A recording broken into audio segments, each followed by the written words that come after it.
നമുക്കൊരു paper bag ഉണ്ടാക്കാം. അതിന് വേണ്ടിയ സാധനങ്ങൾ കളർ പേപ്പറും ഇതുപോലത്തെ ഒരു പശയും മാത്രം മതി. ഇനി നിങ്ങൾക്ക് ഈ വീഡിയോ ഇഷ്ടപ്പെട്ടാൽ ലൈക്കും കമൻറ്റും ഷെയറും സബ്സ്ക്രൈബും ചെയ്യാൻ മറക്കരുത്. ഇനി നമുക്ക് ഉണ്ടാക്കാൻ തുടങ്ങാം. നിങ്ങളും ഇതുപോലെ ഉണ്ടാക്കാൻ ശ്രമിക്കണമേ.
അപ്പോൾ ഗൈസ്, നമ്മുടെ മടക്കലെല്ലാം കഴിഞ്ഞു. ഇനി നമുക്കിത് ഓപ്പൺ ചെയ്ത് നോക്കാം.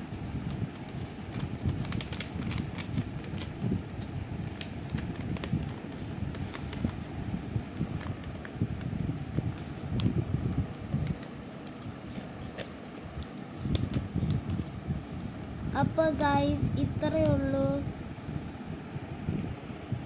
നിങ്ങൾക്കെല്ലാവർക്കും ഇഷ്ടപ്പെട്ടെന്ന് വിചാരിക്കുന്നു.